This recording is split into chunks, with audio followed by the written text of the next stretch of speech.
Hello అండి అందరికీ. ఈరోజు నేను బచ్చల కూర టమాటో కర్రీ చేస్తున్నాను. బచ్చల కూర తినడం వల్ల ఎన్ని ప్రయోజనాలో కదా.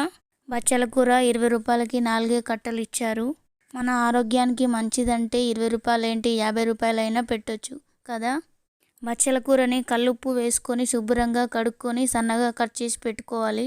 సన్నగా కట్ చేసి పెట్టుకున్న 2 ఉల్లిపాయలు, సన్నగా కట్ చేసి పెట్టుకున్న 3 టమాటాలు, 6 వెల్లుల్లి.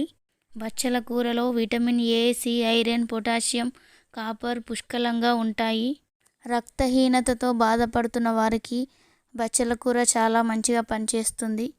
రక్తం తక్కువగా ఉన్న వాళ్ళు బచ్చల కూర తింటే చాలా మంచిది. బచ్చల కూర గుండెపోటు ఇది శరీరంలో ఉండే వేడిని కూడా తగ్గిస్తుంది. ఇన్ని లాభాలున్న ఈ బచ్చల కూరని తినాలి కదా మనం. మామూలుగా అయితే మా పిల్లలు ఆకుకూరలు తినరు. ఈరోజు చాలా బాగుంది మమ్మీ అని తిన్నారు. బచ్చల కూర గుండెపోటు ప్రమాదాన్ని తగ్గిస్తుంది.